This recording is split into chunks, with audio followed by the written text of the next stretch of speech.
An important characteristic of a resonant circuit is its quality factor.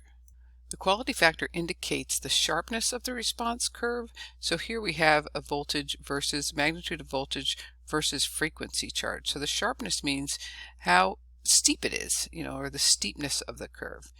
So when we're talking about this bandwidth, how wide is it? How much frequency is included within that bandwidth? So that we can determine that quality factor by the maximum amount of energy that's stored in the circuit compared to the energy lost during one period of the response. Remember, resonance is a sinusoidal steady state phenomena. It's a response of a periodic circuit or sourcing function to a circuit. So if we look at that definition in terms of a formula, again, we use Q for that. That's the quality factor. It's 2 pi times the maximum energy stored in the circuit divided by the total energy lost per period. So that maximum energy, that's stored in the inductor and capacitor. They can store energy. The power is lost, or the energy is lost in a resistor. So that's the power in the resistor times the time. So the power in the resistor, we can use an I squared R or V squared over R. That time, capital T, that's the period of our periodic function that's providing the forcing function to our resonant circuit. So if we look at the quality response for a parallel RLC, if we let this in time domain, we're forcing Im cosine omega naught t into this parallel RLC circuit. Our voltage response then will be, because it's at omega is equal to omega naught, our resonant frequency, that'll just be, the amplitude will be R times Im, our forcing function. That'll be our voltage. So the voltage and the current will be in phase. That's a key characteristic at resonance. The voltage and current are in phase. The impedance is a maximum. The impedance for a parallel RLC is just equal to the resistance of the parallel RLC.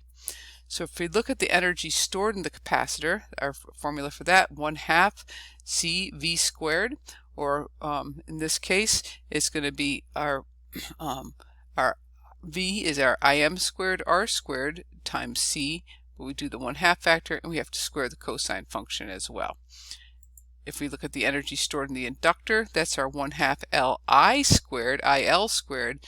Well, IL is 1 over L times the voltage, right? Integral of the voltage, excuse me. And that's what we need to square. So that if we integrate this voltage function here, we end up with a sine function, and we have to pull out the omega, 1 over omega. So we end up with Rim divided by omega sine omega naught t, and then we have our 1 over L and our 1/2 back. So the total energy stored is the sum of these two.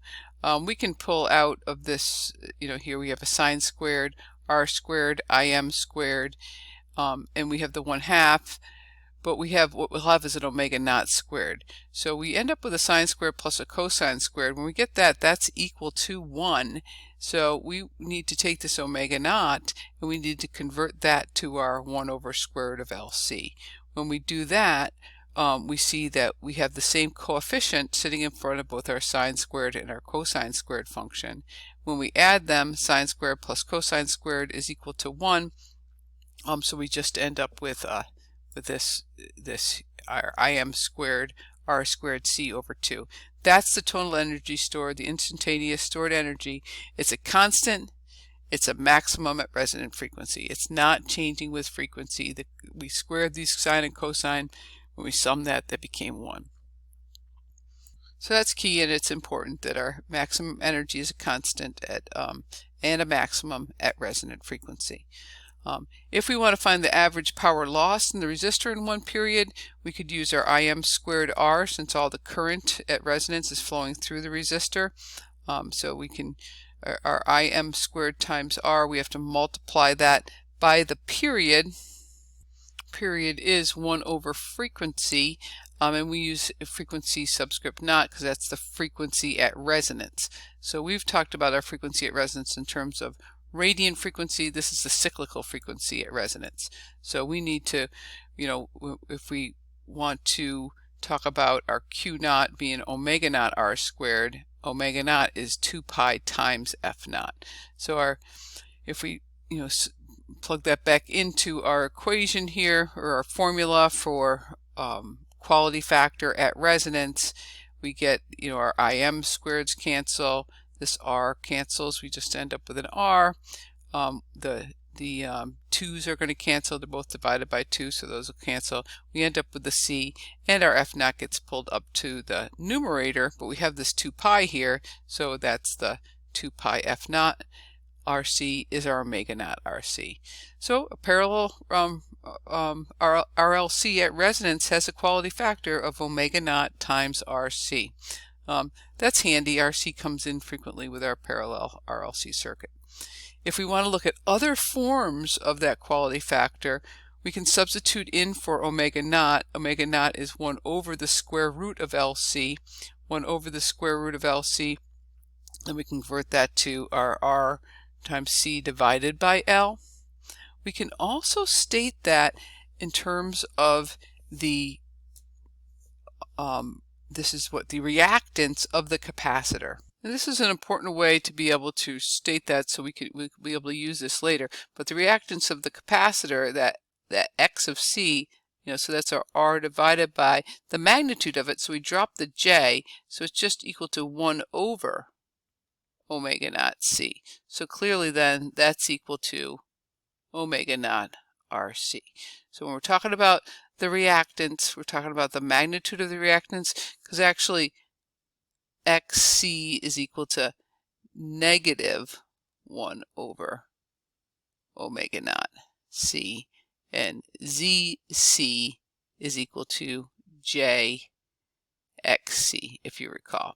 So that's why we need the magnitude there. We can also state that in terms of the inductor. So in terms of the inductor, it's R divided by also the reactance of the inductor, or that's equal to R divided by omega naught L. So we need to substitute in for our omega naught. R divided by L over omega naught's 1 over the square root of LC. So that becomes equal to R square root of C over L. We've already showed that there, so those two are the same. So these are the 3 forms of our well, 1, 2, 3, 4, how we can write the quality factor at resonance, Q subscript naught, quality factor at resonance of our parallel RLC. This is the easiest form to remember. These forms we will use frequently. So again, operating at resonance, our parallel RLC, we can write our write the form of our quality factor in terms of these different characteristics: reactance of the capacitor, reactance of inductor, resistance, and resonant frequency omega naught. If we analyze that, if we increase the resistance in our parallel RLC, that increases the quality factor. If we increase the capacitance, that increases the quality factor. If we increase the inductance, that's going to have the effect there of decreasing the quality factor. So that's good to know.